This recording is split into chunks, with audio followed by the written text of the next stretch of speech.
जहां मौका मिला, जहां जिसने बुलाया उसी के लिए प्रचार करने के लिए गया, देश बचाने के लिए। मेरे सामने देश था। आम आदमी पार्टी इंपॉर्टेंट नहीं है, आम आदमी पार्टी सेकेंडरी है, पहली हमारे लिए देश है। तो मैं दिल्ली के लोगों को कहना चाहता हूं, आज आपका बेटा दोबारा जेल जा रहा है, इसलिए नहीं कि मैंने कोई भ्रष्टाचार किया है, इसलिए कि मैंने तानाशाही के खिलाफ आवाज उठाने की जरूरत की है। इस प्रचार के दौरान एक सबसे बढ़िया बात यह हुई कि सारे देश के सामने प्रधानमंत्री श्री नरेंद्र मोदी जी ने यह कबूल किया कि उनके पास मेरे खिलाफ रत्ती भर भी सबूत नहीं है। हम कहते थे ना, जब भी हमसे पूछा जाता था कि भाई ये कह रहे हैं 100 करोड़ रिश्वत ली, 100 करोड़ रिश्वत ली, वो 100 करोड़ कहां गया? 500 से ज्यादा जगह तुमने रेड मार ली, कहीं चवन्नी मिली हो, अठन्नी मिली हो, 1 रुपया मिला हो, कहीं हमने खर्च किया हो, कहीं कैश पड़ा हो, कहीं लॉकर में मिला हो, कहीं स्विस बैंक में मिला, कहीं चवन्नी नहीं मिली, तो पैसा कहां गया? तो एक टीवी चैनल के इंटरव्यू में उस टीवी वाले ने मोदी जी से पूछा कि प्रधानमंत्री जी, ये केजरीवाल चारों तरफ कहता घूम रहा है कि आपके पास उसके खिलाफ कोई सबूत नहीं है, आपके पास उसके खिलाफ कोई रिकवरी नहीं है, फिर आपने उसको गिरफ्तार कैसे कर रखा है? पता है प्रधानमंत्री जी ने क्या कहा? प्रधानमंत्री जी कहते हैं, मैं मानता हूं कि केजरीवाल के खिलाफ कोई सबूत नहीं है, मैं मानता हूं कि केजरीवाल के खिलाफ कोई रिकवरी नहीं है, क्योंकि केजरीवाल अनुभवी चोर है। चलो मान लिया मैं अनुभवी चोर हूं, तुम्हारे पास सबूत तो नहीं है, तुम्हारे पास रिकवरी तो नहीं है, तो यूं ही डाल दिया मेरे को जेल में, बिना सबूत के डाल दिया मेरे को जेल में, बिना रिकवरी के डाल दिया जेल में। देश के इतिहास में 75 साल में सबसे ज्यादा बहुमत से आई हुई सरकार है। एक बार 70 में से 67 सीट, दूसरी बार 70 में से 62 सीट, 55% से ज्यादा वोट शेयर। इतने भारी बहुमत वाली सरकार के मुख्यमंत्री को आपने बिना सबूत के जेल में डाल दिया।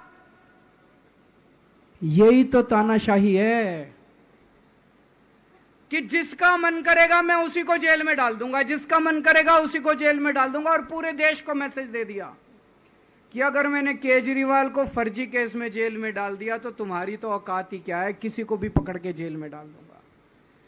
इसी तानाशाही के खिलाफ लड़ रहा हूं मैं, और इस किस्म की तानाशाही अपने देश को बर्दाश्त नहीं है।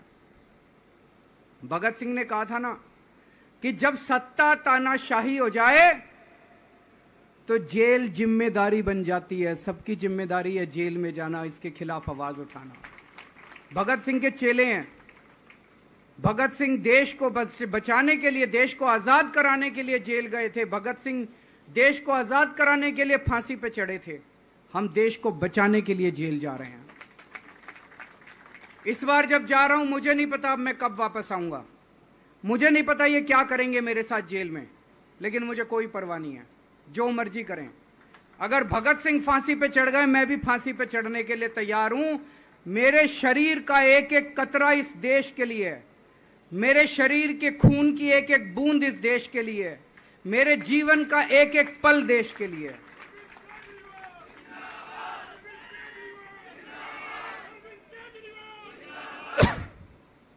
अभी मैं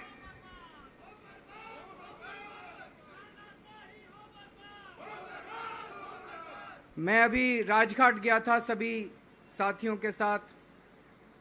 महात्मा गांधी की समाधि पे हम लोगों ने श्रद्धांजलि दी। गांधी जी ने इस हमारे देश से तानाशाही का अंत किया था, वो हमारे लिए प्रेरणा स्रोत हैं। उसके बाद हम कनॉट प्लेस गए, हनुमान मंदिर, वहाँ पे हमने हनुमान जी के मंदिर में जाके हनुमान जी का आशीर्वाद लिया। 4 तारीख को भी मंगलवार है,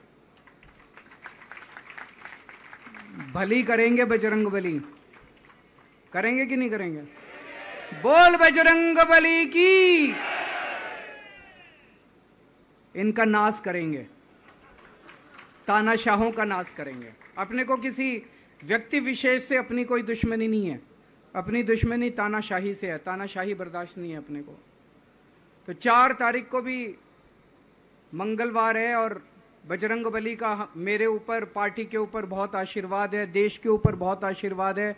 मैं प्रार्थना करने गया था बजरंग बली को कि हे बजरंग बली मेरे देश को बचा लो। अभी कल एग्जिट पोल आए हैं, मेरे से लिखवा लो, सारे एग्जिट पोल फर्जी हैं, बिल्कुल फर्जी हैं। एक एग्जिट पोल वाले ने राजस्थान में टोटल 25 सीट है, उसमें 25 में से 33 दे दिए उन्होंने बीजेपी को। ऊपर से आया होगा भाई बीजेपी को ज्यादा देने हैं, तो उसने कहा मोदी जी क्या याद रखोगे आप भी, आपको 25 में से 33 दे दिए। तो पूरा का पूरा फर्जी है, पूरा एग्जिट पोल फर्जी है। लेकिन असली मुद्दा यह है, इनको गिनती से 3 दिन पहले फर्जी एग्जिट पोल कराने की क्या जरूरत थी, यह समझने वाली बात है। मेरे को भी समझ नहीं आया। कई सारे लोगों की कई सारी बातें चल रही हैं। एक ये चल रहा है कि इन्होंने मशीनों का घोटाला कर दिया, लेकिन मैंने संदीप पाठक को भी बोला है और मैं सारे इंडिया गठबंधन की पार्टियों को बोलना चाहता हूं, अपने अपने काउंटिंग एजेंट को बोल दो पूरी तरह से सतर्क रहे। आखिरी तक अगर हार भी रहे हैं तब भी उठ के ना आए। कई बार क्या होता है, 1 राउंड में, 2 राउंड में, 3 राउंड में हार गए तो उठ के चले जाते हैं। उठ के नहीं जाना। सबसे लास्ट में रैंडम जितने बूथ होते हैं, ईवीएम मशीन होती है, उसकी पर्चियां पड़ती हैं। उन पर्चियों में से 5% पर्चियां उठाई जाती हैं। उन 5% ईवीएम की मैचिंग वीवीपैट की स्लिप से कराई जाती है। वीवीपैट पे जो स्लिप है उसकी काउंटिंग होती है, जैसे बैलेट पेपर की काउंटिंग होती थी, और उसकी काउंटिंग और ईवीएम की चेकिंग होती है दोनों की। एक भी मशीन अगर मैच ना करे तो वहां चुनाव रद्द कर दिया जाता है। तो अगर आपने ये चेकिंग कर ली वहां पे, तो इसका मतलब फिर ईवीएम का घोटाला हम बचा सकते हैं। फिर ईवीएम के घोटाला अगर कर रखा इन्होंने तो हम उसको एक्सपोज कर सकते हैं। तो सब लोगों ने लास्ट तक रुक के, आपका कैंडिडेट हार भी रहा है तब भी आखिरी तक रुक के आपको ये ईवीएम की चेकिंग करा के आनी है, ईवीएम और वीवीपैट की मैचिंग करा के आनी है।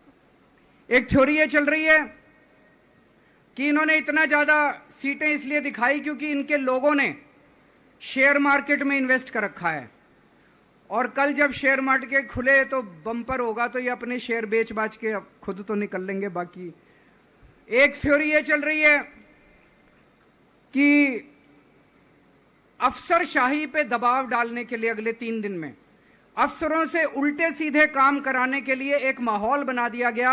भाई आ तो हम ही रहे हैं, तो हमारी बात मानो, उल्टे सीधे काम करो, काउंटिंग में गड़बड़ कराएंगे, सब कुछ करेंगे।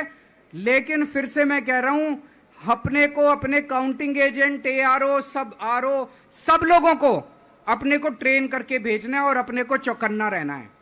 बाद में हम कहते रहे इन्होंने ये कर दिया, उसका कोई फायदा नहीं होगा। अभी अपने को चौकन्ना रहना है। एक थ्योरी ये चल रही है कि अगर इन्होंने कल ही कम सीट दिखा दी होती एग्जिट पोल वालों ने, तो हो सकता है कि इन दोनों के खिलाफ आरएसएस में और बीजेपी में कल ही बगावत शुरू हो जाती। 4 तारीख तक इंतजार ही नहीं होता, हो सकता है।